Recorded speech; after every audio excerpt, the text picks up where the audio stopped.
How's it hanging, YouTube? It's Peter here, your Ginger Geordie Geek. Welcome back to the channel for another new show. We're knocking these new shows out at the moment. And this one is Spotlight, where we take a bit of a closer look at a character or a team that we're interested in. And we'll look at their history a little bit. We'll look at the media appearances, the merch attached to them. And then we'll finally end with recommending a few stories for you to go away and have a bit of a read of. So, can't do this alone. So I'm joined by a stellar team of Batman fans.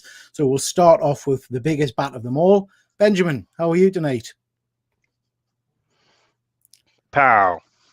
Bang. It's very good. It's very good. Wapoo. Shiklo. Kapow. So you've come as a goon, I take it. I'm one of Penguin's goons, yeah. That goon on your shirt is broken up and abbreviated. So what does it stand for? That's a deep cut question that I'm not ready to answer. Let us know in the chat or on the rewind. What does GOON stand for?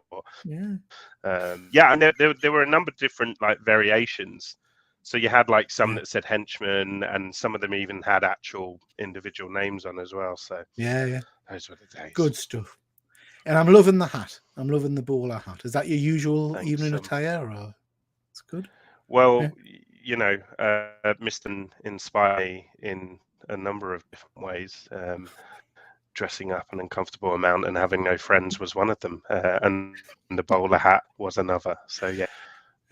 Good stuff. I should have worn mine. I've got a bowler hat for altogether different reasons. Anyway, moving on, we shall introduce my favorite American. How are you doing? What is going on, comic book familia? Salutations, Mr. 1K. Oh, Mr. How are you, 1K. Efren? Are you well, mate? I'm not calling him Mr. 1K. Go respectfully say. No, you can just call me Sir, Ben. That's okay. Sure. How are you, Efren? Are you well, bud?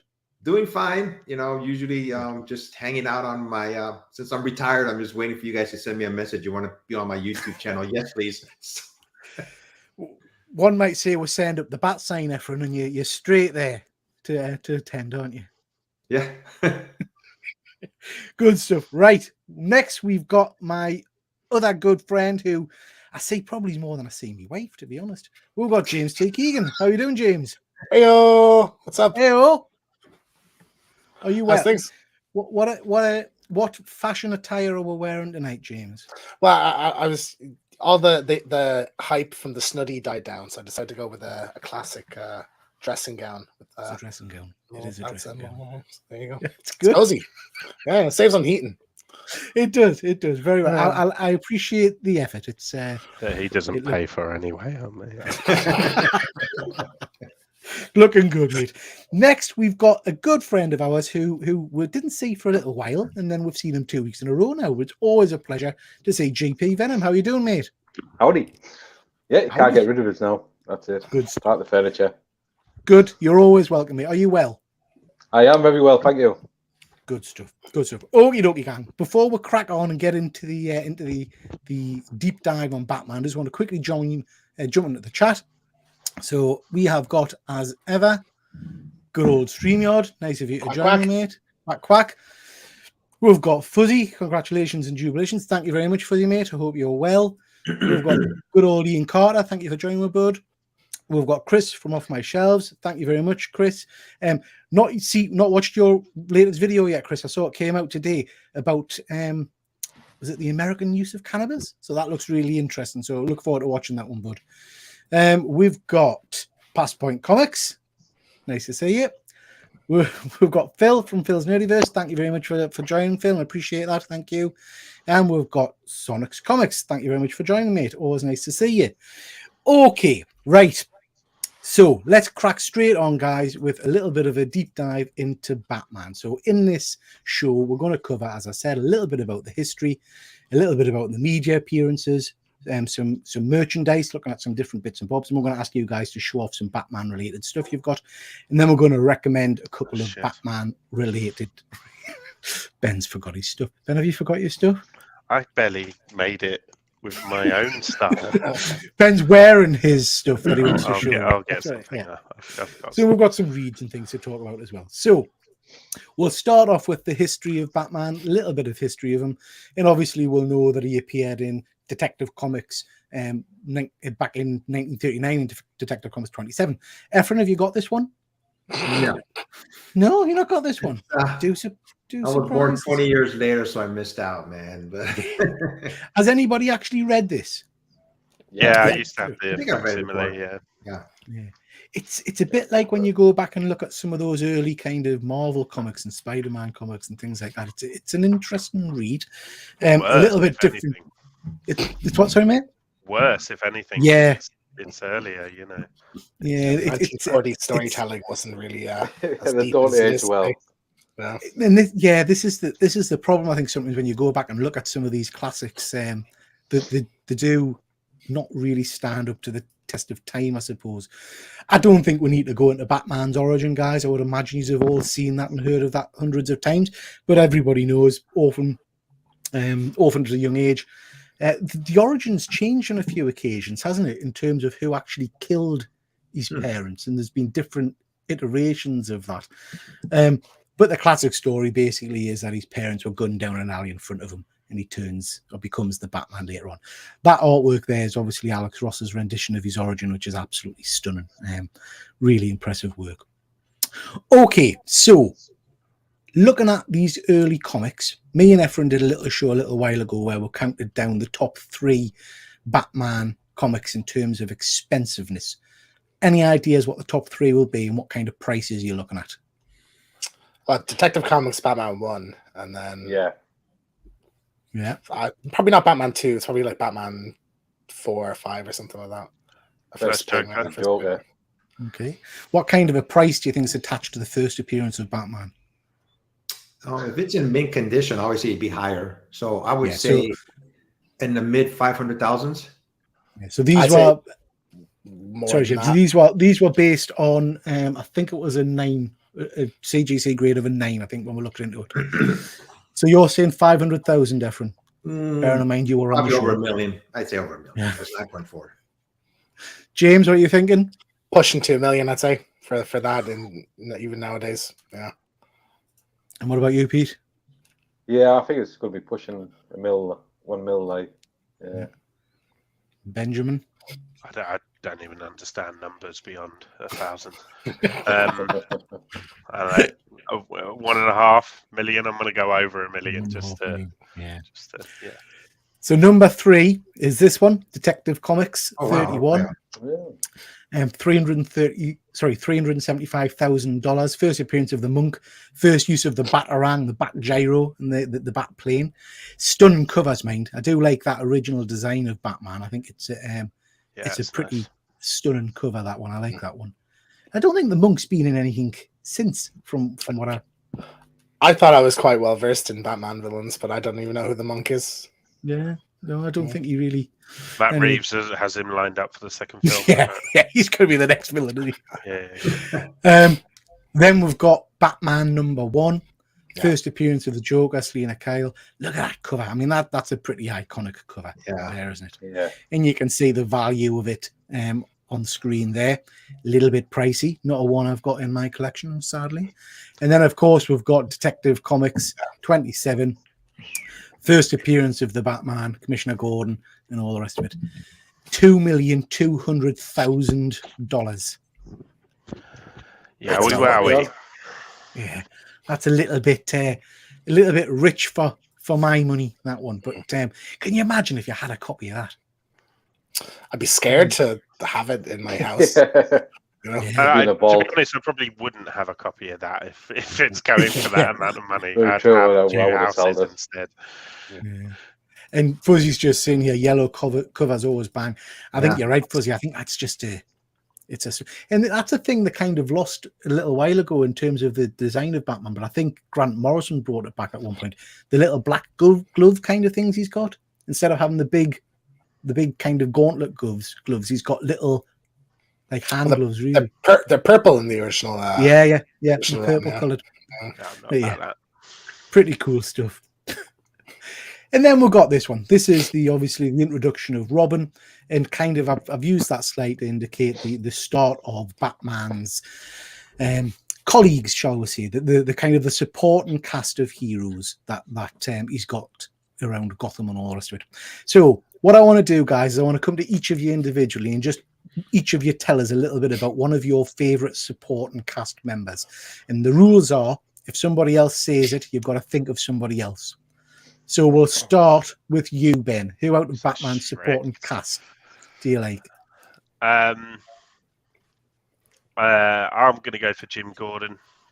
Dang it. You know, I really like the idea of, you know, the kind of the one of the few good cops, you know, amongst many bad apples, just trying to do right, and you know, because of that, he finds himself aligned to you know, this symbol of doing right in Batman as well. And I've always enjoyed their kind of taboo, you know, relationship, their reluctant relationship at times as well, turbulent, but ultimately, you know, I think it morphs into a friendship as well, and I think that's always been quite nice to witness and see in different versions as well, with different actors and stuff too.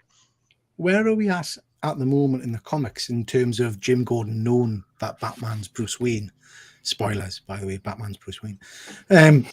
Because I'm sure I read it, was it during No Man's Land? It was kind of hinted at that Jim Gordon knew who he was, but I don't know if it's ever actually outright come out in continuity.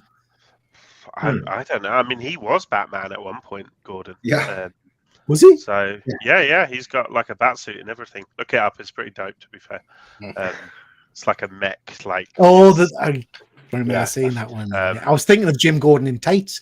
I'm thinking that's a stretch too far, surely. I love that little period version. with the sunflower villain. What's his face? I like all that. But yeah, I don't know. That's a very good question. Who do you think's played Jim Gordon best?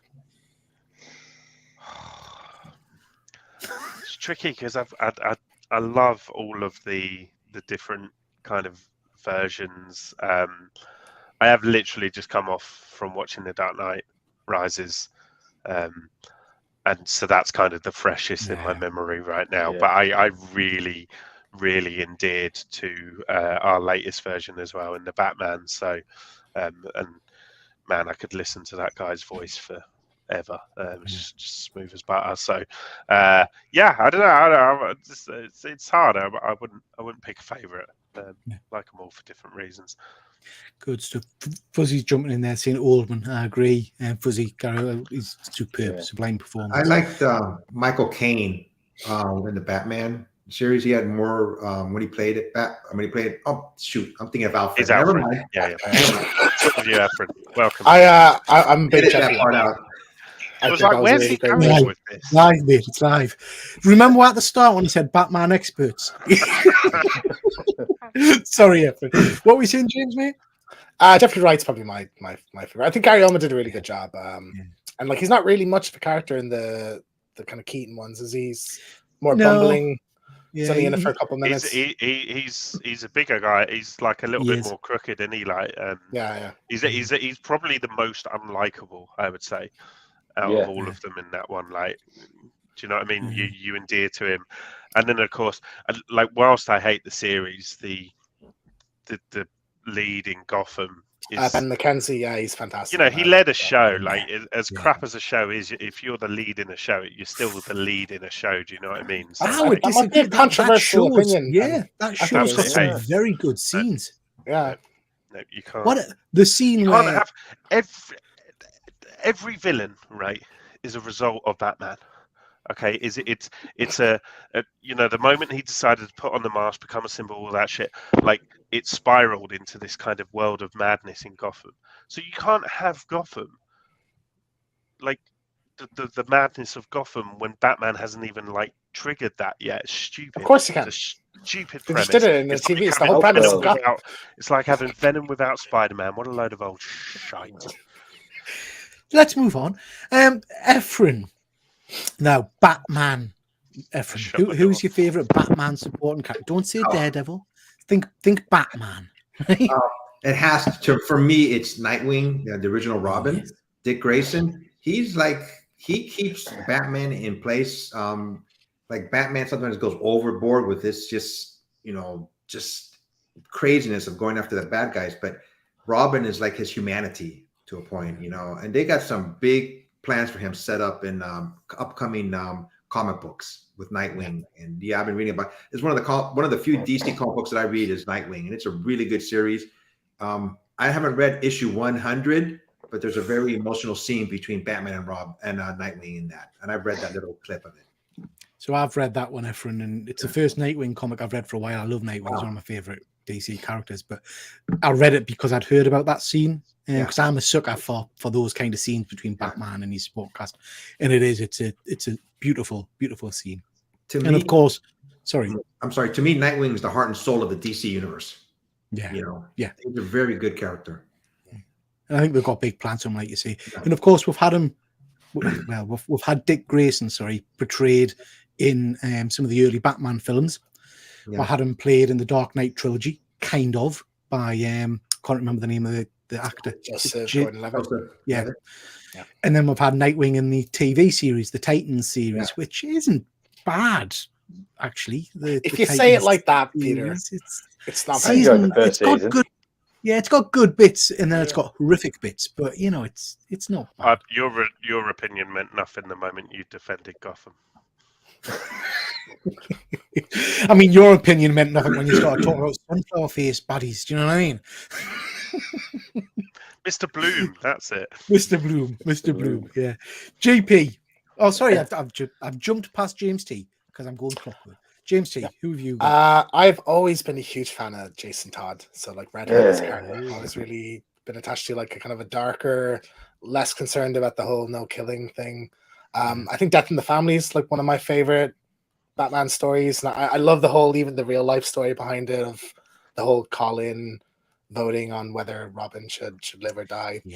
But I just like the idea of kind of a more rough around the edges Robin, like, and he's kind of the street kid who he's stealing the wheels off the Batmobile. I just thought that was really interesting. And Red Hood I think has really come into his own as a character. An amazing design I think as well. And I like the kind of homage to like the kind of Red Hood Joker kind of persona as well, And again, he was in the Titans TV series recently as well. He was quite good in that. They did the whole Red Hood. Yeah, they did the Red Hood arc kind of thing in it.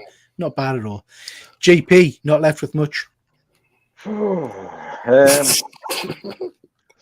I'll go for good Robin, Damian Wayne. Yes. Oh, yeah. Yeah. Great shout. Yeah. That kid takes all shit, does he? No, he doesn't. Very good. Again, very good character. Relatively new character as well. I don't know. He's not been in any movies or anything that I'm aware of. He's been in some of the animated stuff. Not yet, no. Yeah. Was he in the Teen Titans Go animated? Is that Yeah. He's in Harley Quinn, the Harley Quinn show as well. He's hilarious in that, actually. I'm still in season 1 of that. So yeah, he's like he wants to be Harley's like arch enemy, and he's like keeps like stopping her to do it, and she's like, you won't take him seriously. It's funny. Good picks, guys. Good picks. I'm going to ask us to do it again. So we're looking at the Batman villains supporting cast. Batman, I think, is probably got some of the most colourful villains out there. Probably his only really comparison is Spider-Man's villains, I guess, but I still think Batman takes the cake. Yeah, I think even at that, like I could show my dad 10 Batman villains. He could probably name 7 of them, Yeah. Whereas my dad wouldn't know who Doc Ock or Green Goblin or anyone is. So it's unrivaled, I think, in terms of quality. And I think it's interesting. It is a bit like some of the Spider-Man stuff, I guess, in that he's got such a massive array of villains, but we've only really seen a handful on live action on the big screen. So it would be nice for them to unpick and to go a bit deeper into some of the back catalogue, I guess. JP, we'll come to you this time. Tell us a little bit about your favourite Bat villain. Well, I'll normally go for the Joker, but I think I'll go for Scarecrow, especially Arkham Knight Scarecrow, because in that game it was just phenomenal as a villain. I remember playing that game and being genuinely. I mean, I was younger, put it that way, but being genuinely scared at times when they would kind of come on. I was young. I was in my late 40s, and it was a little bit, creepy and very good villain. Really great. And again, John Noble in Arkham Knight. I think it's fantastic. Yeah. Again, a villain who we've had on screen. I don't know if they did him justice, although I would say that scene where he sees the kind of the bat demon thing is pretty good. But yeah, a very cool villain. How about you, James? Can we put the pictures of them back up for a sec? Because I was going to go Joker. I didn't want to pick because it's too obvious, and Scarecrow was my second pick. So I really love the what's his name? The guy with the puppet. Ventriloquist. He must be your favorite. I've got, but a phenomenal episode of the Batman the animated series. I think that version. I just always love the visual design of that. So it's a cool one. So yeah, one I'd love to see that version of on screen. I always get a little bit confused because there's been again different versions of this. I think is the puppet. Is it some kind of entity, or is he just mad and he talks to his hand? I think he's just mad from most versions. Yeah. Well, no, there has been versions where it's the kind of fantastical element, Scarface, and can kind of, puppet himself and stuff like that. And obviously, there's been different ventriloquists as well. Yeah. So you had the lady who was shot in the face, and after the kind of mob shootout that actually kills Wesker, I think, the original ventriloquist, and then she takes him. I loved that setup as well of her in this kind of Jessica Rabbit dress, and then they had the weird vampire girl in the New 52. That's a great choice, James. I love that character. I need to give a shout out as well to a bit of a plug to Spider Dan and the Secret Wars podcast. So he had me on to talk about Dead Silence, which was a pretty bad film. But we spoke about dummies and ventriloquist dummies, and I went on like a 10-minute tangent about Scarface. So yeah, he's a very cool character. I mean, just speaking of dummies and animatronics, I'm going to go and see that. What's that new movie that's out? Megan again, Jim? Megan? Yeah, Megan. I'm going to go and see that. I started a few days ago. It's great. Yeah. Is it all right? Is it all right for a 14-year-old kid to see? Because Thomas wants to come see it with me. I mean, if he's okay with other horror movies, like it's not really some of the other stuff you show him, I think he'll be fine. That's very true. There's nothing too hardcore. Good choice, mate. I do like that one. Yeah, and again, I'd love to see. I can't remember if he appeared on Gotham or not, but I'd like to see a good lead. Yeah. They all did, Efren, but not Batman. Efren, what about you? I've been recently reading Poison Ivy book that came out. It's a good storyline, delves more into her history, where she's coming from. I like that character, because she's always, I know they peg her as a villain, but she's obviously, done bad stuff. But, she's just trying to save plants and mankind if you look into it, But it's a good story. I've been reading her issues recently, and it just delves more into her history and come to understand her a little bit more. I like that character a lot. Was it Uma Thurman that played her in one of the Batman movies? Yeah. No, not good. Yeah, but a great character. And I've been reading some of the Deceased books. I don't know if you guys have read those. Oh yeah. And they've kind of amped her powers up a lot, and I think she's kind of cocooned part of Gotham in kind of plant life and stuff to stop the dead getting through. Really good use of her powers. Yeah. Ben, I know you're a big Batman villain fan, so who you got? Look, he's tattooed on my body forever. Oh, I can't get my angles right. For fuck, I've got a Joker tattoo. What I was trying to show. But yeah, so I feel like that's such a cliche answer. It is too easy. So I'm going to put him on the shelf because we all know Joker and we all know why everybody loves him and why he's such an icon. And I am going to go for Roman Cyanosis. The Black Mask. Right. Yeah. Just actually, no, I'm not. Fuck, this is hard. I love them all. I'm gonna go for Professor Pig. I knew you were gonna say that. I do like great one. Oink, motherfuckers. That should be his catchphrase, by the way. But yeah, no, I just love. I love like how deranged and kind of playful he is, you know, and he's that he really is that fits that kind of slasher mold, which you know obviously I'm sort of into my slasher and horror films, and you know he almost looks like he's lifted from one, and it's just so ridiculous the choice of attire, and I just love the apron and the whole look, and yeah, just a really fun character, but also, you know, like one that you could well see in a Matt Reeves universe. You could see in a Christopher Nolan universe. It's one that is kind of tangible, you know, which I think I'm always drawn because obviously I nearly said Black Mask. It's a tangible type character. I think I'm always more drawn to those than your kind of, you know, Poison Ivies and stuff with the powers. So yeah. Am I right, Ben? I think I am, but because I love Professor Pig as well. But am I right in thinking that in the early issues, he had kind of young girls and things that he'd melted dolls' masks onto the faces? Yeah. I mean, I remember reading that, and it was pretty horrific. His gang was like all based around masks, like a fascination for masks and stuff. And yeah, it was pretty bad. Although if you ever come across the Flamingo, which is one of my favorite Batman covers of all time, and he eats people's faces, so he goes a step further and actually. I mean, who doesn't like a nice face now and then? Just jumping into the comments. But my wife's just said I don't want to go into it. We've got Fuzzy saying Mr. Freeze deserves more respect. Yeah, I love a good Mr. Freeze story.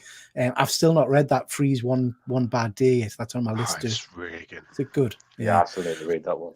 Yeah, it's one of the better ones, I'd say. I feel Freeze was done dirty by Arnold Schwarzenegger playing him in that atrocious Batman movie. That was 25 years ago, though. You know, we should. 25 years ago. Yeah, but then Batman animated series was around that time, and that's like the masterpiece that cemented, you know, Mr. Freeze's. Well, like, but also that aesthetic of Freeze was amazing. Sorry, James. Yeah. Well, like the animated series, like introduced the whole Nora Freeze and needing the cure and everything. So, yeah. So very good, very good. We've got Ian Carter agreeing. Mr. Freeze is cool. Yeah. Roscoe, so many good Batman Rogues Gallery. Yeah. Arista Jack, nice to see you, mate. Hope you're well. Bane and Clayface. Oh, I'd love to see a live action Clayface that could do some great stuff with that. Yeah. Bane, atrocious in the original Batman movies. Can't remember even who played him. But very good, obviously, in the Nolan-verse movies as well. And we're getting a new Bane action figure as well, a 1/6 scale figure, 2.0, which is tempting, as I have to say. So yeah, two good choices there, mate. Another one from Roscoe. Crack. Killer Croc. Yeah, very cool. Ian is saying Goon stands for Grand Order of Occidental Nighthawks. Okay, there we are, Ben. The more you know. The more you know, mate. Falcone and all the gangsters. Yeah, very cool. Can we please say that tattoo frantically again? I couldn't get the angle. There you go. I got the angle now. There you go. Perfect. Yeah. I mean, you were showing with the other side of your arm before. I don't know why I came in it that way around. Do you think we could see through the arm? What the fuck is wrong with that's a classic Joker, isn't it? I like that. Yeah, so this was... Lost your audio's gone. Lost your audio. Is it mine? Joker. Yeah, Joker. It was in a film. Nope. Still not there, Ben. We'll let you sort your audio out. Roscoe is saying Pigman. That's a little bit rude, Roscoe. I don't know who you're talking about there. Off my shelves, the Robin lap dance was a thing. Yeah, I remember that, Chris. Yeah, very good. JP has always been a fan of Pigman. Pigman? Pigman. Triple hit that button. Thank you very much, mate. Appreciate that. Condiment King. Wow. Great. Wow. Yeah, just so bonkers, isn't it? Like, yeah. I mean, you're right. Very saucy, very saucy. But yeah, and I think that's one of the cool things, isn't it, about Batman villains? There's just such an array of just mad mentalness, absolute mental. I mean, we talked on a show the other week about Kite Man, who's basically a man in a kite. You know, you think, well, yeah. Just Polka Dot Man. That's kind of the area he started in as well. Yeah. He's been done well in the movie lately, shockingly. Yeah. Polka Dot Man suddenly comments, hi, suddenly nice to meet you, mate. Thanks for joining me. Polka Dot Man is a Batman villain, suicide, who died at the end of Suicide Squad. Yeah, completely agree. I haven't watched that film yet. Just spoiled it for me. You never watched it? The new one? No, I actually haven't. It's absolutely superb. It's well worth a watch. I don't get a lot of time to watch stuff. I actually just watched the Batman last week. Really? We'll talk about that in a bit. Start looking at your face for it. Yes. I thought it was absolutely brilliant. So Efren mentioned it earlier on. So just to kind of jump on it, that Batman is actually holding up a hell of a lot of DC's comic books at the moment. We've got a whole array of different issues each month. Ben, can you speak? Can you hear? Yes. Oh, yes. Yes, I can hear you, Clem Fandango. Yeah. So yeah, Batman's holding up a whole host of different books each month. There's a massive array. So if you're a Bat fan, there's literally everything to read for. And Efren was mentioning earlier about, the fact that without Batman, we're not sure DC would be the company it is, because really he is their powerhouse, isn't he? He's pulling a lot of weight there. Okay, guys, so that's the kind of the brief history and a little bit of a touch on current comics of Batman there. Anybody got anything to want to add about the background of Batman before we move on? Nope. Smashing. Okay, so let's have a bit of a fight. Batman. All the different Batmans, all the different Batmen, as it were. There's some crackers on there. Oh, I like this picture with the yellow. I was just about to say that. You're cracking. You don't usually find cool pictures, but that's quite cool. No, how dare you?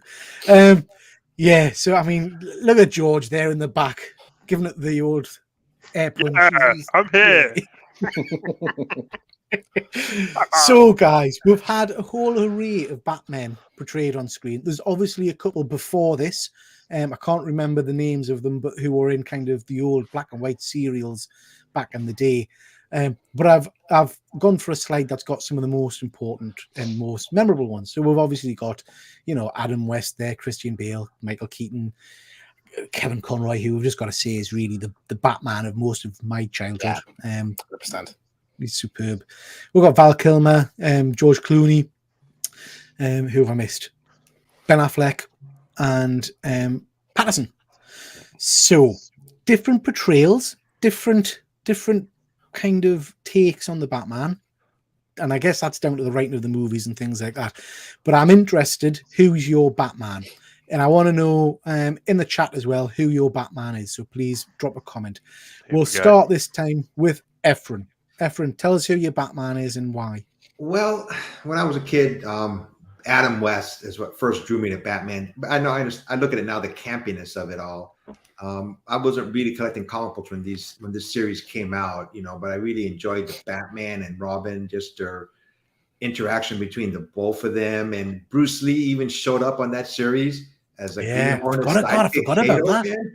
Yeah, Kato. So that was first drew me to Batman. But Christian Bale's portrayal of Batman in the trilogy with Nolan, the director, that was the best to me.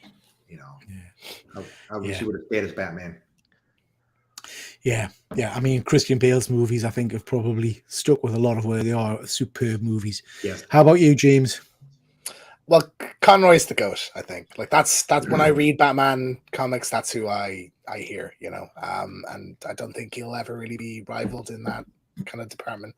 In terms of live action, I believe this question came up when we did What If, and I said Ben Affleck, but I think Pattinson is maybe neck and neck for me with that now, and give him another movie and he might just kind of surpass that for me.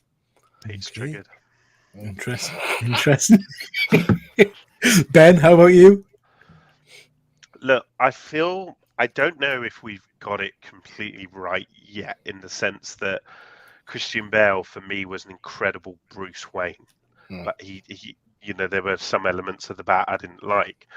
Ben Affleck was a great Batman, but I don't know how good he was as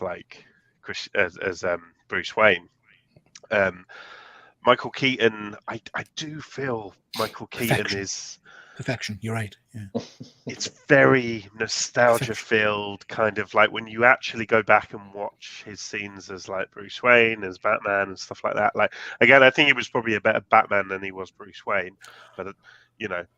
When you cast Beetlejuice, that's always going to happen, isn't it? But I know you weren't the biggest fan, but honestly, I think the Batman, Matt Reeves created an absolute work of art. It felt like one of the greatest kind of Batman one-shot comics I've ever read. It was just stunning. And by the way, if anyone's reading Riddler Year One, it perfectly extends the story and kind of slots into the moodiness and atmosphere of it all. It's very good. So I think Pattinson needs to prove in the next film, because we didn't see a lot of Bruce Wayne. Yeah. It was probably the least we saw of Bruce Wayne in any film that's come before. So I think in the next film, if he can kind of nail that, and I guess him as the character, he was only just realizing that he can use Bruce Wayne as a tool. You know, that can be his disguise, Bruce Wayne. So I think now he's come to that realization. Hopefully in the second film, we'll see more of that duality, and potentially Pattinson could be up there, man. But yeah, so for me, it's a split between Christian Bale and Ben Affleck. Christian Bale's Bruce Wayne, Ben Affleck's Batman. Good stuff. Good stuff. How about you, GP? I was always a Keaton fan, obviously, growing up in that time period, but I'm pushing towards Pattinson. You're the minority team. Yeah. I absolutely love that movie. Okay. So, guys, for me, it's Michael Keaton all the way. Absolutely love his portrayal as Batman and as Bruce Wayne. I think he's superb as Bruce Wayne. He does that kind of foppish, kind of billionaire mask superbly. There's a scene where it just gets us every time, where Alfred hands him some soup, and is it gazpacho, which is a cold soup? Yeah. And he kind of looks at him and goes, it spits it back out almost. And for me, that was just, I love it. So for me, it's most definitely Michael Keaton. Right, guys, I'm going to go. Before we move on, what do you not like about Pattinson? Well, hang on, we'll get to it. Before we'll move on to my next question, I'm going to jump in the chat and just talk to the chat a little bit and see what they've suggested. Whilst I'm doing that, you need to give some thought, because I want to know, out of all of the Batman films we've seen, all of them, if you could only keep one and watch it forever, which one it's going to be. Oh, man. All right. So whilst you are thinking, we'll jump to the chat. Ian Carter is saying Adam West all the way. Yeah, Ian, you cannot get away from that superb voice. And I was recently doing a short on my channel, and I found the old Bat Dance scenes where he's, doing the whole, all that. It's just superb, absolutely superb. Andy, Lego Batman, yeah, mate. Again, oh shit, great performance, yeah. That Batman movie is just a work of art. Those fucking super. Lego films, right? Yeah. Why do we not talk about those Lego films more? Can we just? Because we're grown men. I still haven't seen the second one. Oh, James, get on it, man. I love the first one. The first one made me cry. Inside your head. I might watch it when we're finished. Yeah, so Andy's right. The Lego Batman movie is phenomenal. I mean, that opening scene where he's singing the song and stuff like that, it's just, sublime. Chris, Bale is the only answer. Anyone who says something else is incredibly wrong, and fundamentally needs to sort their lives out. I mean, thanks, Chris. Yeah. When you ask a question like this, it's loaded, Peter. It's what it does to people, Fuzzy, Bale, Keaton, West. Oh, nice. Yeah, I like that. Ian's laughing at off my shelves. Geek Out with Roscoe, Batman is Michael Keaton. Yeah, I agree. But if you ask him his favourite, it's Mayor Adam West. Yeah, again, agree. Val Kilmer looked the best, did he? I think Val Kilmer, is hard done by. I think he was a better in that role, performance-wise, than he's just. I think you're right, James, and I think Val Kilmer, to be fair, for me, is always kind of slightly moved by the fact that we went from two very dark, very Tim Burton movies, and then we jumped into the next. Was it Forever? I think was the next one. It was such a stark stark change from what I wanted from Batman. It was There is some really good YouTube videos on like what that movie originally was going to be, and it was going to be quite dark and delve into his psychology, and they just kind of cut it all out to make a toy commercial, you know. So you guys know James Gunn, he's wiping the slate clean with DC. Is Patterson coming back? Because he got rid of everybody basically. That's a real good point. No, he is there. They've already confirmed. They've said that. It's still happening separately. Yeah. It's just going to sit by itself, like Joker 2. Like it's its own beast, I think. So. Yeah, Geek Out with Roscoe loved those nibbles. Yeah, good stuff. God, the outrage back in the day when those nips were on the display on the screen. It was to replicate like Spartan art, not Spartan, like Roman armor. You know, that was the idea. So I see where he was coming from, but it just it doesn't. What about Robin's huge erection? Does that replicate Spartan? Well, the Roman armor was well known for huge erections. Off my shelves, I must have been watching a different Matt Reeves Batman film. The one I saw was nearly taken out by Internet Extremist Geeks, and it was a week long. Yeah. I mean, Chris, you fighting talk tonight, but I agree with all of that, Chris. I really do, because it was cack.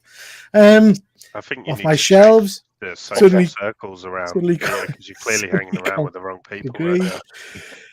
Jack, nice to join with mate. We're just about to get into another Barney, Jack.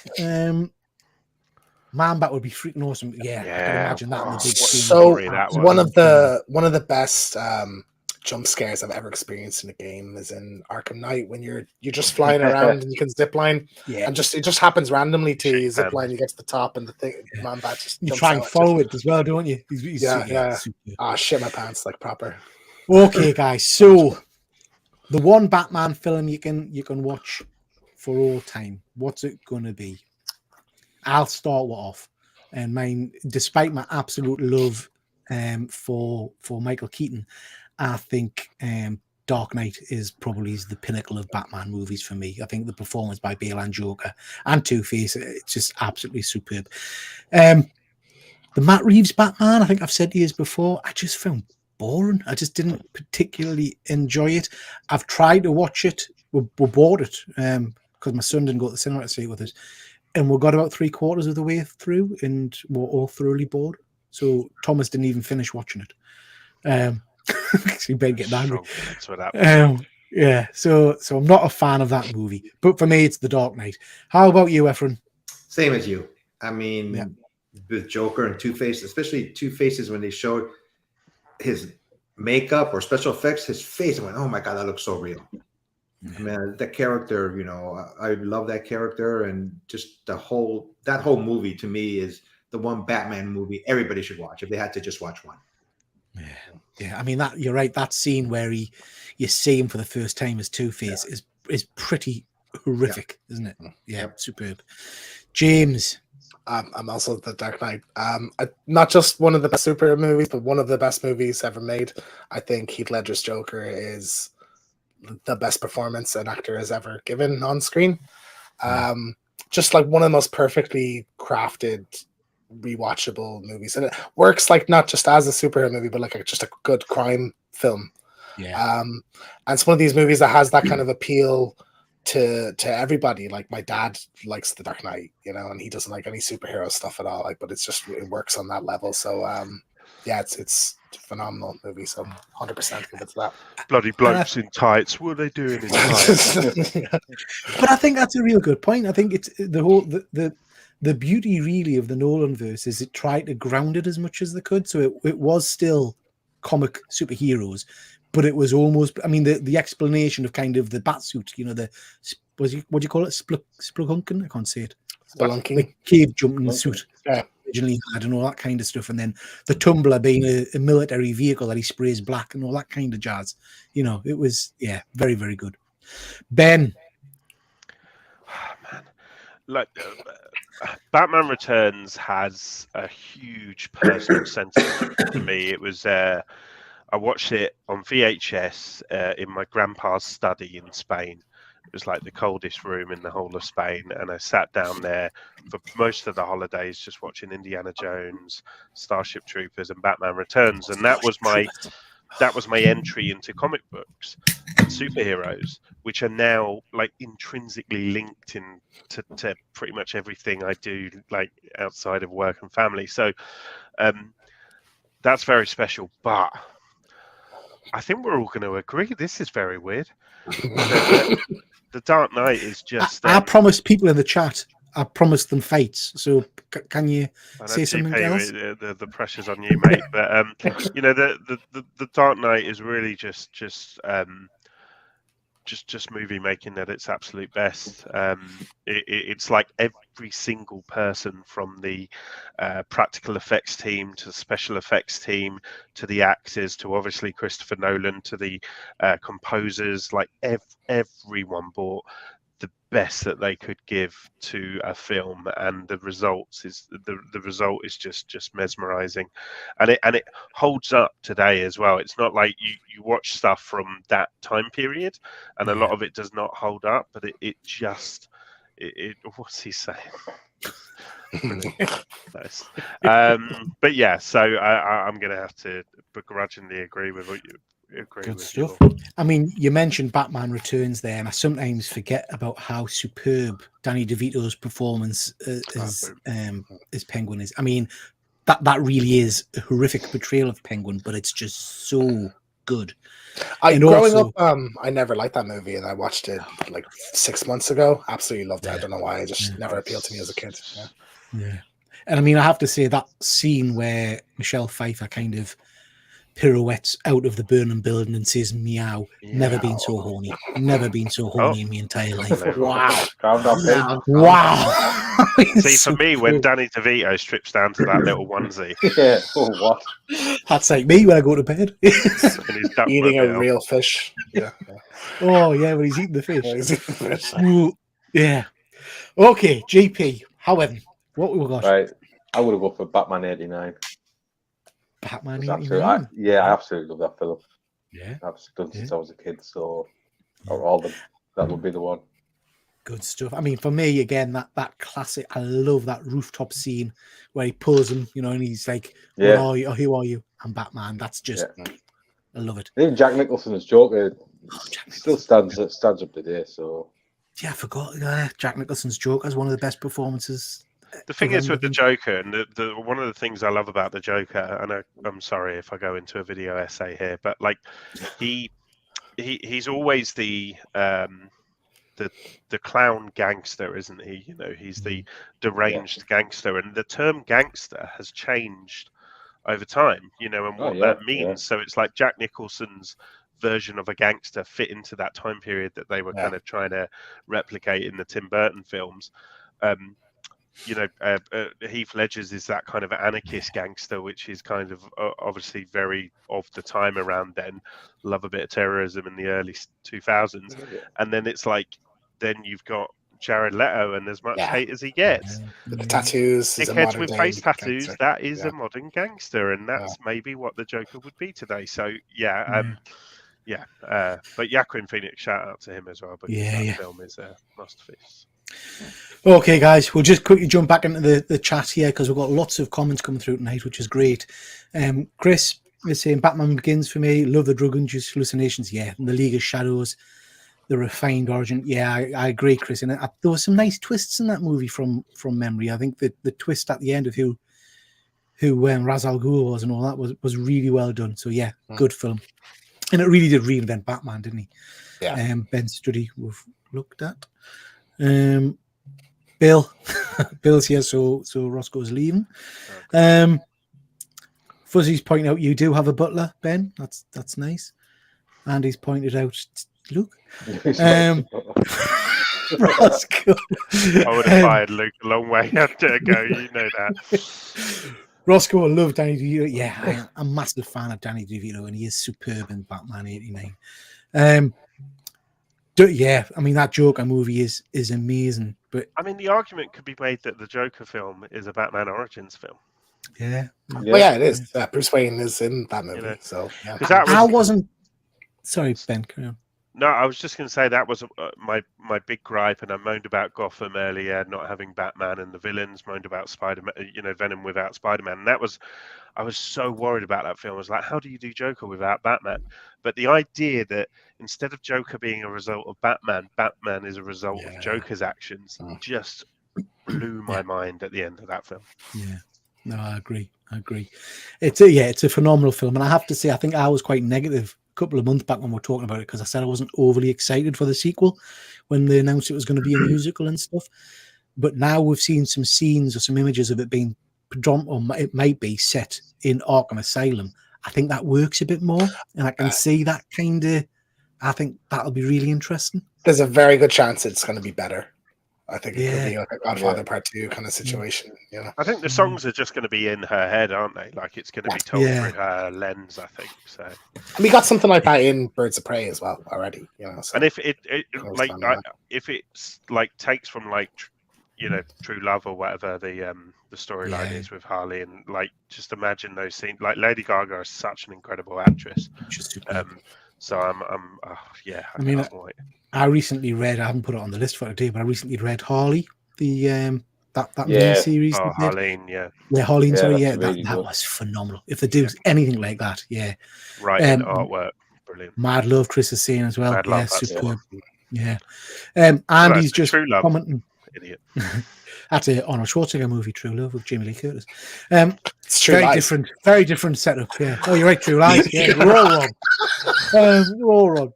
Andy's just saying that. It's just brought us right back, Andy. About the trading cards with that horrible kind of, was it pink or white? The chewing gum. Pink, yeah. Bloody horrible. It was like rock hard, wasn't it? It was, yeah. Yeah, and then Andy's chucking in some ideas here. What if the Joker is Batman? It was all just an ongoing dream. Yeah, mental health journey, if you will. Yeah, interesting stuff. Could be. I like that. Okay, guys. So we've done live action. Let's have a very quick look at animation. We've got a whole host of different interpretations of the Batman on screen, in cartoon format. I'm imagining most of you are going to say that the original Batman there with the Bruce Timm voice and all the rest of it's were favourite, I would have thought. But I do want to give a shout out to Batman Beyond. I thought that was a phenomenal series. And also Batman Brave and Bold was just fun. It was a good laugh. Quite an interesting show. Anyone got any comments I want to make on those before we move on? I'm a fan of the Super Friends version just because there's a couple of Scooby-Doo crossover ones that I loved as a kid. So yeah, I'm a big fan of that one. Yeah. I liked Justice League Unlimited when they had all the heroes on there. Yeah. Batman was on there. I liked the way he interacted with all the characters. That's one of my favorite Batman. That series, because I've got both sets of that, Justice League and then Justice League Unlimited. Yeah, it's got some absolutely astounding storylines and episodes in it. They really did some very good stories. Well worth picking up if you haven't seen it. The finale in particular, I think it kind of wraps up Batman Beyond as well. It's fantastic. Yeah. Ben, any thoughts on the animated stuff? Well, just like all those kind of individual straight to DVD or straight to download movies that they do as well. I feel like I've never watched one and gone, oh, that wasn't a very good Batman. So yeah, those. Yeah, I agree. I think DC definitely rules, doesn't it, when it comes to the animated content they push out, I think. For sure. Yeah.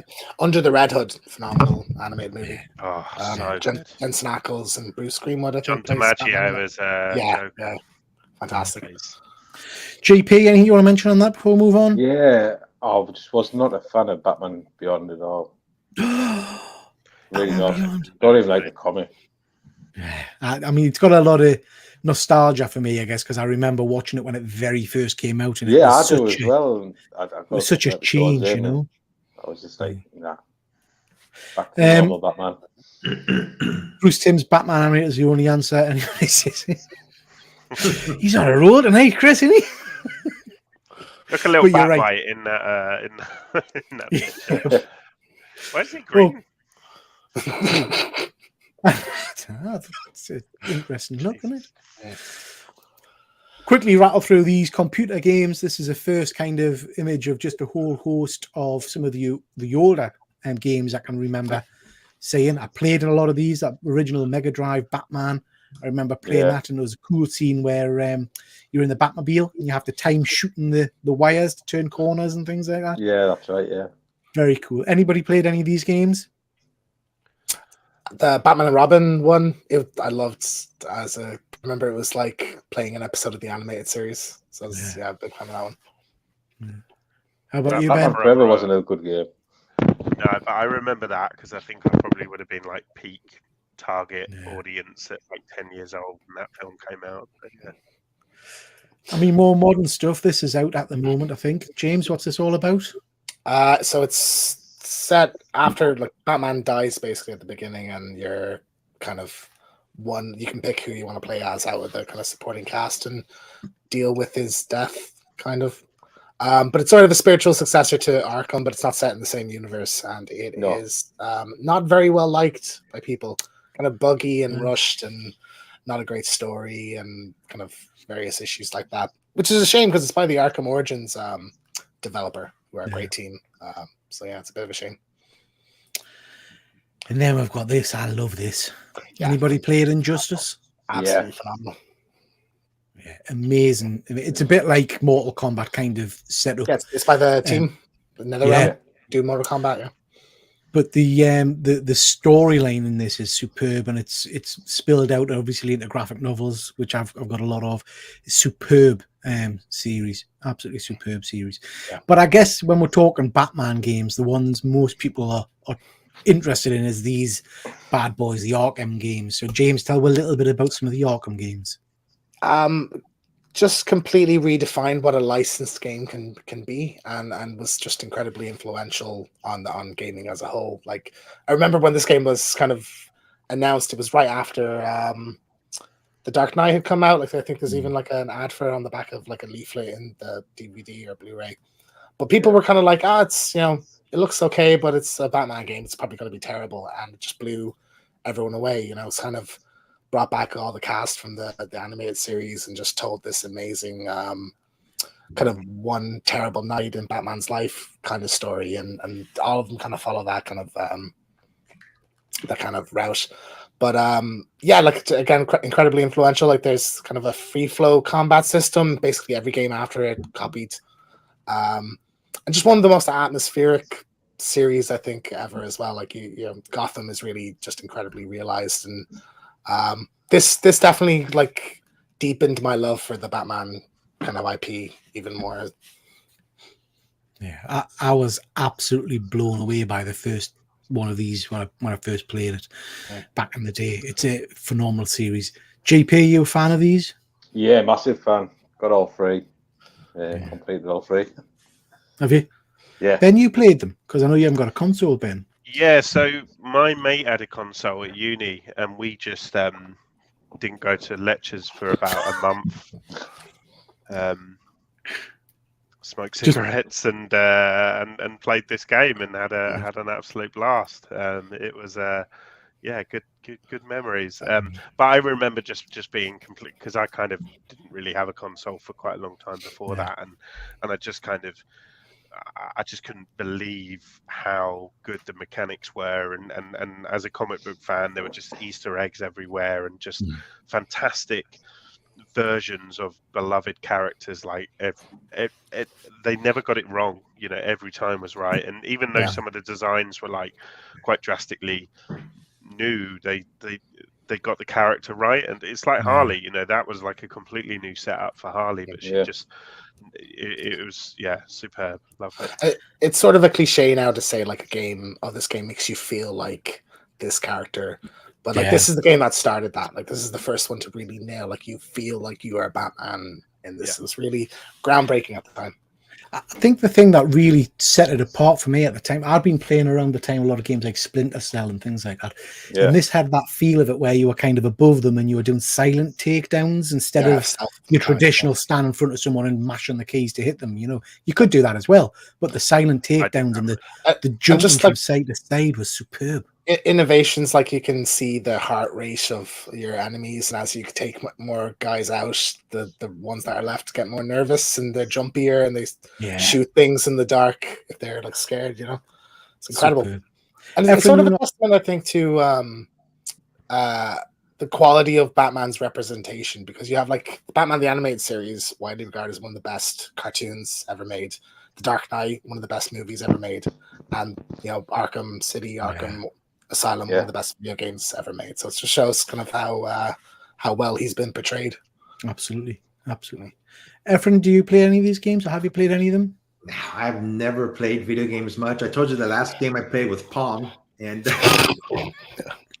I'd really recommend just watching a playthrough of it, even, or just all the cutscenes together. Look, it's a fantastic Batman story.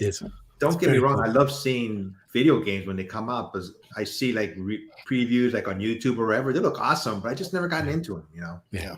Very cool. And then we've got them kind of represented in pop culture. Efren mentioned this the other day. This meme has become kind of everywhere. You look in every kind of situation. So he's represented very much in that. And then, of course, the actual character of Batman and the costumes and all the rest of it have become kind of a geek cosplayer's dream, I guess you would say. We've got Benjamin. So many. I mean, Ben, the penguin one immediately draws attention. Yeah, and then we've got that's fantastic.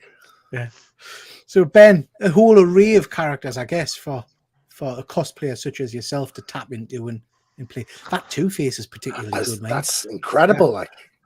That's some of these are photoshopped during lockdown, so they were like half like cosplay, half like Photoshop, like a Photoshop play, I called it during lockdown. But like you'll be surprised that's not a real miniature puppet being held by me. I thought it was. That's both me and the puppet. That's a cosplay that I really want to do properly, though, is Ventriloquist. You can actually buy a Goosebumps Slappy, and I want to get a Slappy, put the scar on his face, give him the gangster suit and a little Tommy gun, and then I'll the thing is, I'll proper commit as well. I'll like shave my hair like old man, like give myself like a old man haircut and everything. But I just constantly go back to wanting to tribute these characters, because I just, for me, my love of Batman is rooted in the Rogues Gallery. So I just constantly find myself going back and wanting to put together little tributes to the amazing characters. Tremendous, great efforts. Love them. Welcome, Connie. Thanks for joining. Okay, so moving on. Merchandise, and there's been a whole host of different Batman related merch out there.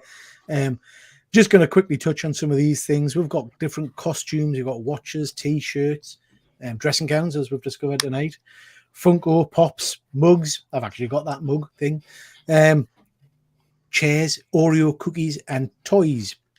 So a whole host of different bits and bobs that you can pick up. Each of the movies has kind of got its own set of merchandise attached to it. And again, we've got a whole host of Lego and that kind of stuff. And that Batman toy from the 89, I remember having that myself. And it's got kind of I remember getting that for Christmas. Pull-out belt thing, like the belt is on a wire. And had some of those die-cast figures as well at the bottom there. So all kinds of different Batman merch. We've got some interesting merch. Not quite sure what they were thinking with that. This is a toothbrush thing, and Batman's just gently supporting Robin there. And then we're getting to some of the more modern stuff that we've got. We've got some of the amazing McFarlane Toys Batman figures from the multiverse. I think some of these figures are absolutely stunning. It's incredible. The quality of them for the price is unreal. The sculpt on them is superb. We've got, this is the Mondo 1/6 scale animated Batman. I quite like that. Not something. Is that something you would have in your collection, Ben? The Mondo Batman? No, because it doesn't really fit into the fabric of all the other 1/6 scale figures. It kind of is a toy. Do you know what I mean? Like it's all plastic, so it wouldn't necessarily fit in, unfortunately. But they are so cool, and all the X-Men range are really nice as well. Yeah, I like the X-Men range as well. We've then got some of the more high-end figures out there. So these are some Hot Toys. We've got the Christian Bale DX19, which I've just purchased, and is behind us. So that's a stunning figure, really, really impressive. We've got the recent release of the Robin. And then we've got, I'm not sure if that is the Hot Toy Batman, isn't it? It's not the Inot. Yeah, that's the Hot Toy one. Yeah. I thought that was Daredevil for a second. So, Yeah, yeah. Yeah, very similar. Daredevil often wears a cape. Efren. Yeah. Oh, he's gone. Yeah, his feelings there. Yeah, some nice figures. Yeah, any of you guys pick up any of those 1/6 scale figures? Anyone interested in any of them? I mean, we've got this coming as well. If I was to go down a Batman route, this would be the first one I'd go for. Yeah, definitely. Well, The let's Joker. go halves. Which one do you want? The rooted one? No, sculpted. I don't want the rooted one. Okay. See, I want the sculpted. I want the rooted. Well, there you Yeah. go. No, I'm not about that rooted life. I'm telling you, I know it's like new technology or whatever. The hair will look shit in 3 years on those figures. I'm telling you now. And people won't admit it because they've just spent £1,000. Yeah. But I'm telling you. But some great figures out there. I mean, there are some very. I mean, they're not cheap. This set here, it's over £1,000, Ben, is it? I think. Yeah, it's about £1,000 for the sculpted and then about £1.5 for the rooted, I think. Yeah, lot of money. I'm out. Yeah, I don't think I'm in for that either. I mean, I did just search when I was getting ready for this Batman toys. These came up. Not quite That's sure cool. what. I like that. That's a vibrator reference. You said that very clearly, Efren. I meant the wall charger one. The one on the left. Yeah. Not everything else. So there are all kinds of different things that you can get. So let's just quickly jump to you guys. What Batman related bits and bobs have you got? So Efren, what have you got to show with? First, I think I've showed this before, but I picked this up at Comic-Con about 4 or 5 years ago. It was like an old school looking Nice. Batmobile. It cost $50, I believe, and it came with this little action figure too. Is it silver or black, Efren? I'm not quite sure with the way it's shining. black, and Black. I think you can open part of it. Yep, here we go. You can open up the front part too. Oh wow! I mean, that's stunning. Stunning. I like that. Yeah. And let me see what else I got. I bought this book about a month ago. I haven't opened it yet. This is like the 30th anniversary of Batman: The Killing Joke. Wanted to get this. Nice. Very cool. That's so cool. Comes with that. And That's the absolute format, isn't it? So it's nice, large print I artwork. forgot what you call these, but my family got me this. Oh wow! Oh, nice. Yeah. That's smart. That. Very I nice. have one more. It's in the back here. Let me grab it. I like I said, I used to be into statues. I just stopped buying them because they're so quite expensive. But I got this one from the animated series. No, I'm not gonna drop it. That's so awesome. sexy. I like that a lot. Yeah. Who's that by, Efren? Who's the It's Sideshow Collectibles. sideshow? Polystone, man. That's a hefty one. Yeah. Yeah, it's heavy. Yeah. Very nice, Efren. Yeah. Very nice, mate. Very cool. Some good stuff there, Efren. Okay, we'll jump over now to GP. What you got, GP? Oh yeah, I'll just get this big statue right here. There's a ton. Oh no! This is actually a money box. It's a cool one. Yeah, it's a cool one. Power chop. Bit of Frank Miller love. Yeah, very nice. We've also got the Lego muscle car Batmobile. Oh, very You cool. can take the lid off this as well. There's a Robert The Pattinson Batman Lego inside. there. Yeah. And I've I got my have to say the original. one thing about those movies, that movie line, when that music kicked in, when the Batmobile kind of came on, it was just Oh, it was just like the first scary Batmobile, wasn't it? It was, Yeah. Yeah. I loved you it. know, it was Like it was a amazing. monster. Yeah. Yeah. Obviously, I've What got else the we got? original from 1987, Titan 2. oh, very Like cool. the joke. This whole thing. Yeah, I've got one of them. Yeah. Yeah, got one of them. Another little Batmobile. Nice. This is the Batman illustrated by Neil Adams, Oh, volume cool. 1. A lot of old Batman stories in there. I think there's about 3 volumes out. This is what got me really into comics. As you can see, it's well worn, but this has got a ton of old Batman stories in. Is that the greatest Batman stories ever told? Stories ever told, yeah. Yeah, I had that. Love it. That the first story in that is the. That's the monk. Yeah. Yeah. Very cool. Very cool. Yeah, that's it. That you what? Lovely. Some good stuff there. James T. Yeah, I have more Joker stuff than Batman stuff, funny enough. But Joker's one of my favorite characters ever. So I have a couple of Funko Pops. I have a Glow in the Dark animated series one, and then an Arkham Joker. I do have a Batman of this as well, but I don't know where it's gone. But I have a McFarlane Arkham Joker as well. And then I'm pretty avid collector of like Arkham voice actors autographs. So I have Kevin Conroy signed. Oh, nice. Very nice. Arkham City. So that was the first like autograph at a convention I ever got. Then I have Tara Strong signed Harley Quinn print as well. Nice. Yeah. She's coming back to Wales in May. Yeah. One of the nicest people at a convention I've ever met. Like, honest to God, amazing. And then I am going to show you an exclusive. Yep. Takes his if robe I can off. get it up here, but I have this. Wow. Joker signed by Troy Baker. That's very nice. I have a picture with him there, so I have that framed there. So like, yeah, one of my favorite Joker posters, and he has ha ha ha. Have you ever had a really bad day? So very cool, James. Yeah. Very cool. Every day. Yeah. Nice. I like that stuff, James. I like it. Ben, what we got? Well, to be honest, I've completely forgot about this. Well, I wasn't even going to fucking come on, so shut up. So I've just grabbed the only thing that is in my actual room at the moment of Batman. But this is this is an actual bullet shell from the set of the Batman that came from Penguin's gun, apparently, I'm told.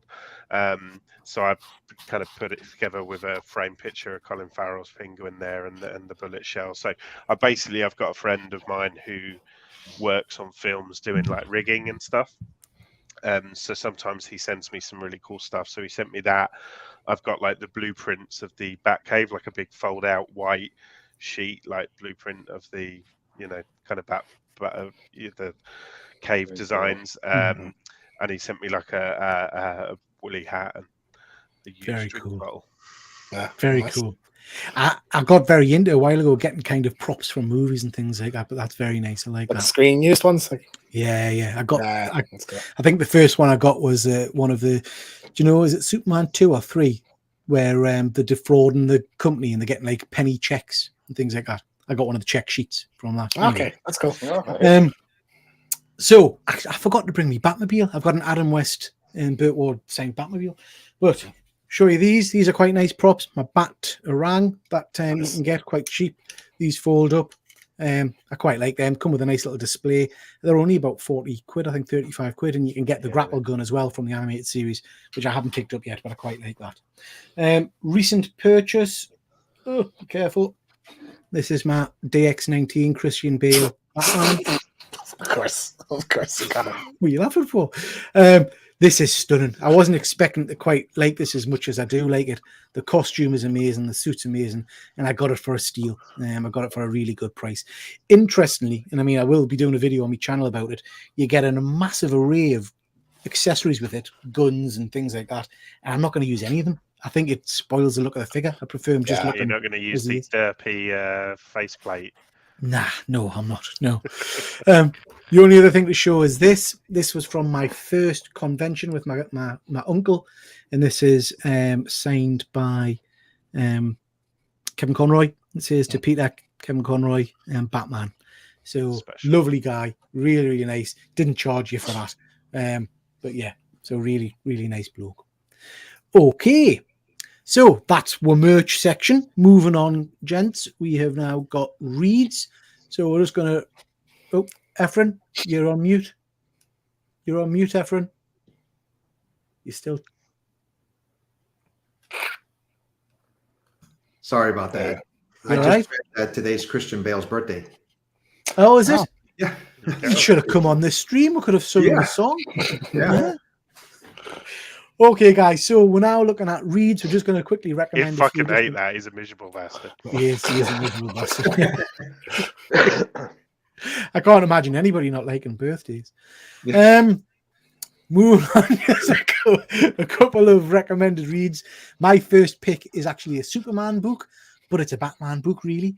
And it's Speed and Bullets, and it's absolutely tremendous. This tells the story of Kal-El basically crashing his rocket in Gotham instead of in Smallville, and he gets adopted by the Waynes, and then becomes such Batman. a good premise. That's such a good premise. And the costume is just I know it looks very much like Batman, but the costume is just amazing. Yeah, it's a really, really good story. If you haven't read it, recommend going picking that one up. Next, No Man's Land. This is one of those kind of stories that I'll probably need to go back and reread and see if it's as good in my mind as it is in my memory, kind of thing, because I remember reading this at the time and it just being such a massive shift in Batman stories. And basically this is how a huge earthquake separates Gotham from the rest of the states, basically. And they've done this in Gotham, the TV show. And I thought this is kind of what they were leaning towards at the end of the Matt Reeves Batman movie. Yeah. All right. But basically it tells a story of how Gotham's basically abandoned by the world and cut off, and how they survive. It's a really engaging story. Anybody read much of No Man's Land? No. Yeah, I got the first 2 volumes. Bits and bobs. Yeah, it went on for quite a long time, like 2 years or something, didn't it? Like, yeah. Because they had Cataclysm first, I think, and then first, No Man's Land. Yeah. I think you can get the omnibus. It's got Cataclysm. I can't even say it. Cataclysm. We know what you mean. And the 4 volumes of No Man's Land. So yeah, that's well worth a read.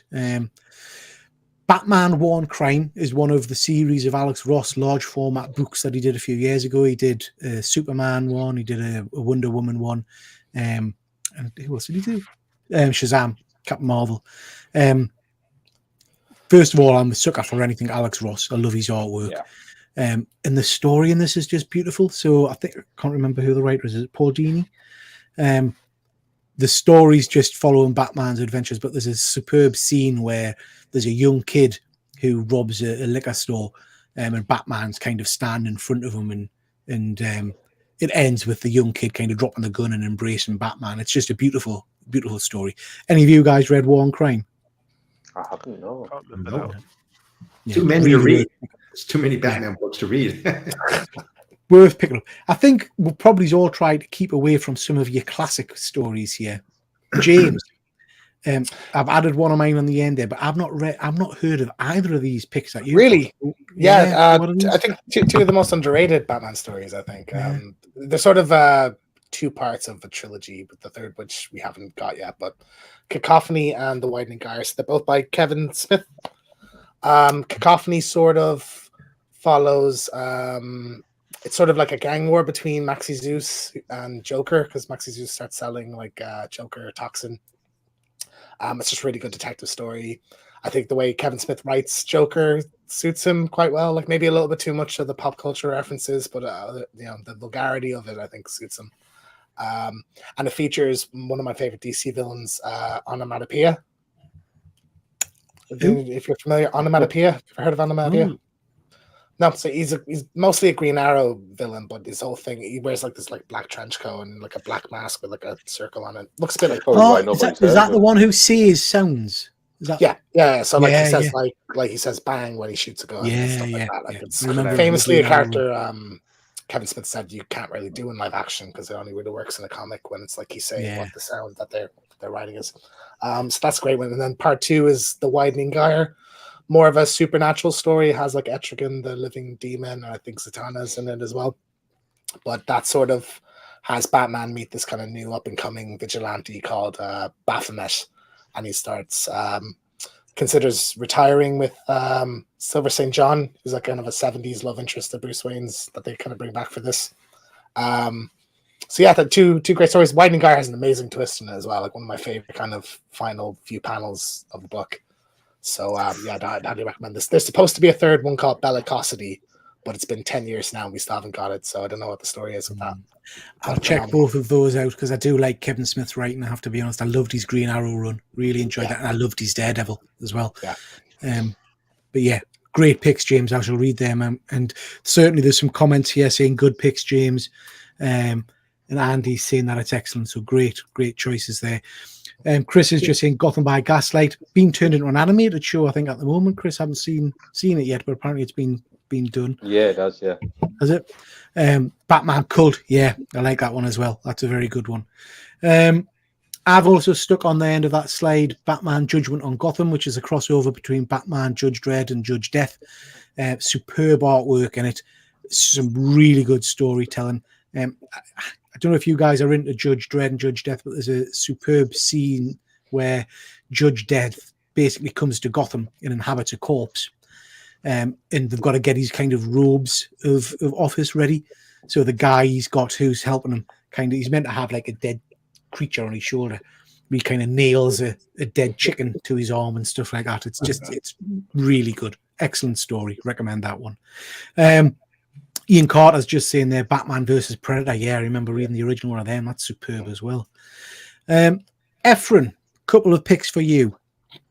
Yeah, the first one is such a graphic cover when Bane breaks Batman's back. And that led to Azrael, I believe, becoming Batman for a little while. And I just like this whole series. That's where Bane was first introduced. And that one always just grabbed my attention. The second one is Justice League. It's when Guy Gardner, one of the Green Lanterns, he was just a pompous jerk throughout the whole series. He thought he should be the lead the Justice League. You know, he confronted Batman and he says, "I'll take off my ring. Let's go at it." And Batman just punches him. One punch and he's out. You know, those classic Batman. And then you see Blue Beetle on the background saying, "God, I missed it." You know, so this comic book always stuck out in my head, especially, you know, just Guy Gardner just getting his, you know, punched out. So, one of my favorites. Yeah, it's a very good scene, that one. I remember reading that at the time again, and they carried it on for a long time, didn't they? This kind of Blue Beetle taking the mick out of Guy Gardner and stuff. Yeah. Nightfall, a classic of its time. The breaking of the bat, and then the subsequent issues with Batman and with them Azrael becoming Batman and slowly going crazy. Yeah, great picks. GP. Yeah, so I'm starting to recollect Batman again. And for the start point, I went with Batman Year One. You know, Frank Miller, David Mazzucchelli, is it? The artist? Yeah, absolutely brilliant. It's more of a Jim Gordon story than it is a Batman story. Really good. Really enjoyed it. And Batman the Imposter is. I've not heard of this one. It's basically Batman Year 3. It's third year of crime fighting. It's really dark, gritty. It is a good read. It's only 3 issues. So you can get the trade for that. Court of Owls, which is absolutely brilliant. It's got Snyder. Court of Owls is phenomenal. Again, they tried to do that a little bit in Gotham. Do you think they're going to lean into that in the next Matt Reeves movie? I was expecting the first one to happen as well. Yeah, the seeds are there, aren't they? So it's become an incredibly popular concept, hasn't it? The whole Court of Owls within the Batman mythology and stuff. I'd be very surprised if we didn't see it in one of the movies coming up. Yeah, the Gotham Knights game. They're the main. Yeah, it's very heavily inspired, isn't it? Very cool. Some great picks again there, GP. Batman, Benjamin. I'm calling you Batman, Ben. I'm giving away your secret out, didn't tell people, I went for the low-hanging fruit, guys. I'm sorry, but you know, they're low-hanging fruit for a reason. You of course got your Batman Hush, and you know Jim Lee's artwork is just immortal in this work. And again, I think, you know, my love of the Batman Rogues is probably why I'm particularly drawn to this and the Long Halloween, because there's almost more of a focus on the Rogues than there actually is, you know, the Batman.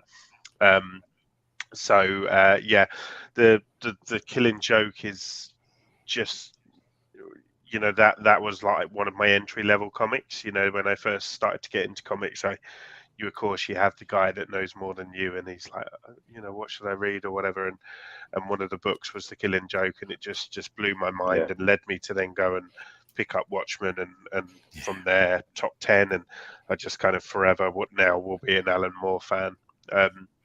But I don't think we credit Brian Bolland enough for how much he elevated that work, and really kind of took it to I think mainstream sounds like a negative word, but I don't think it is in this instance. Like, I think it's so iconic and it's so palatable, his kind of artwork in this story, that it made the book as iconic as it is now. I think if it was more, if it was like a bit abstract or something, very different, I don't know whether it would have done so well.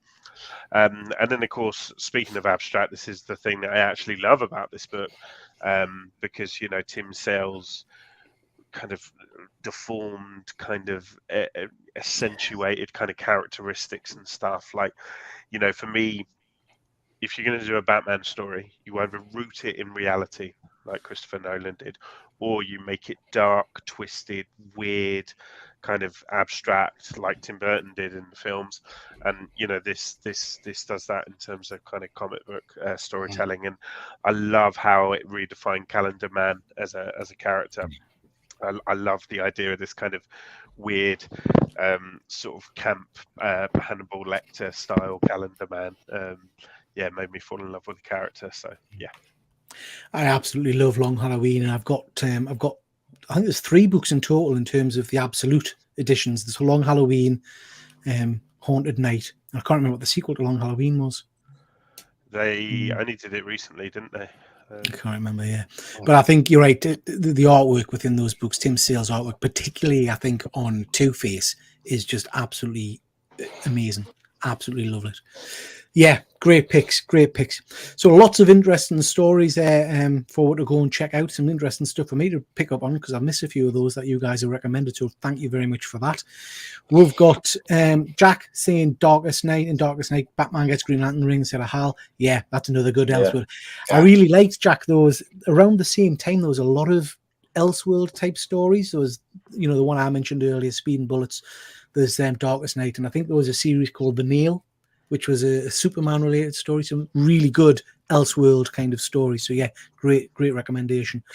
And Chris is just saying Dog Victory is the follow-on. Yeah, that's the one, Chris. So I've got Long Halloween, Dog Victory, and then Haunted Night. I think the 3rd of the absolute volumes is. Okay, guys. So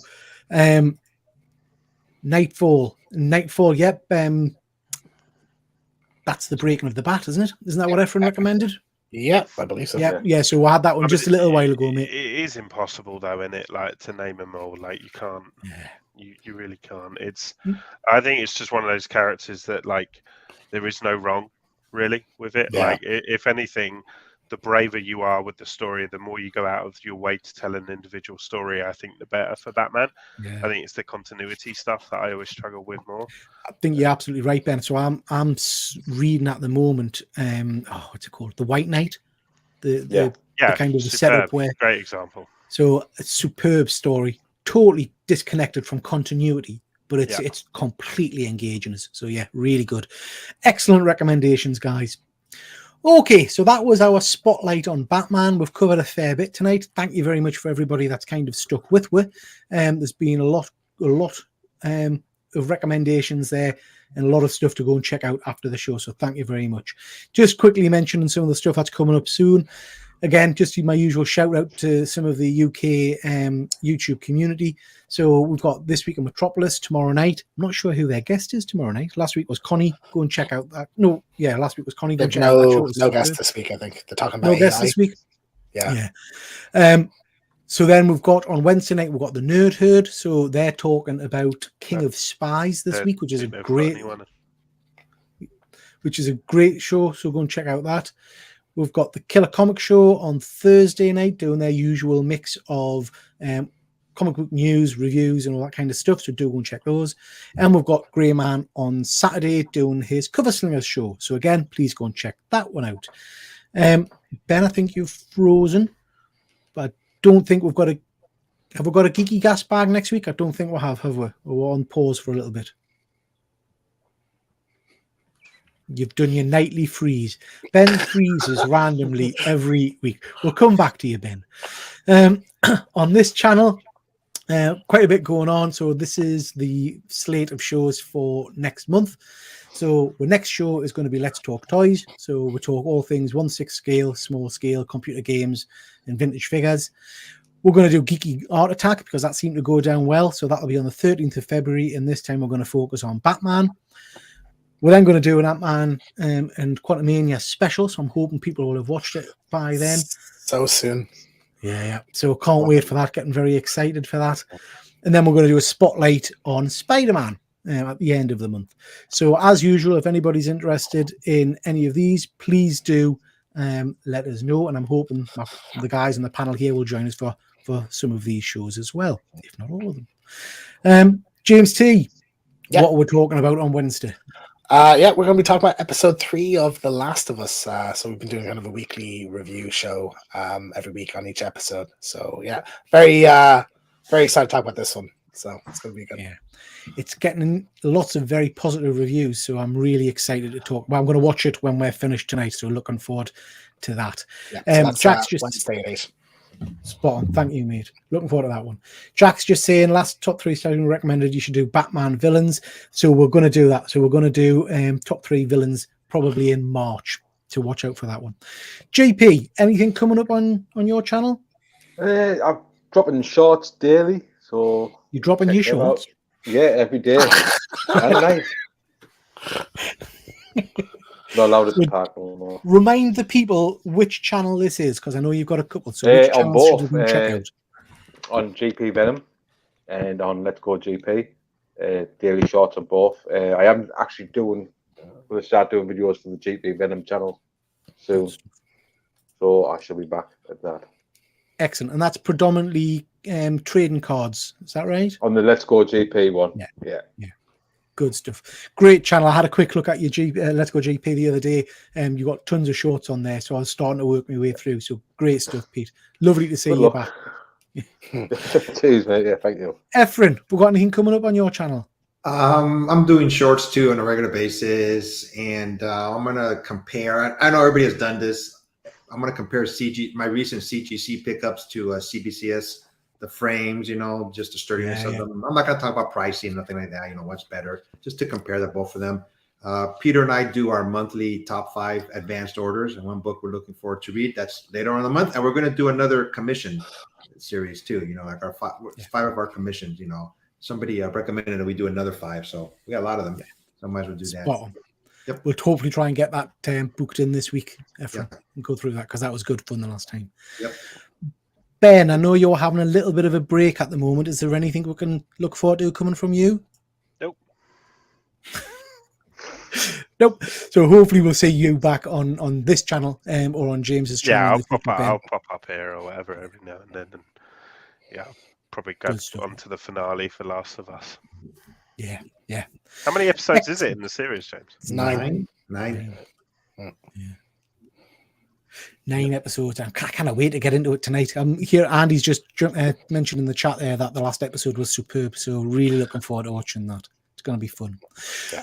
Okay, chaps. Can I just thank you all very much for taking part tonight? It's been really, really interesting. Lots of information about Batman. And as ever, I always enjoy your company. So thank you very much. And thank you very much for everybody in the chat. The comments have been buzzing tonight. We've had a lot of interaction. So again, massive thank you to everybody for taking part. And with that, we'll see you on Wednesday night on James's channel, and then we'll see you back here next week where we'll talk about some action figures. So we'll say good night, everybody. Night. Good night, everyone.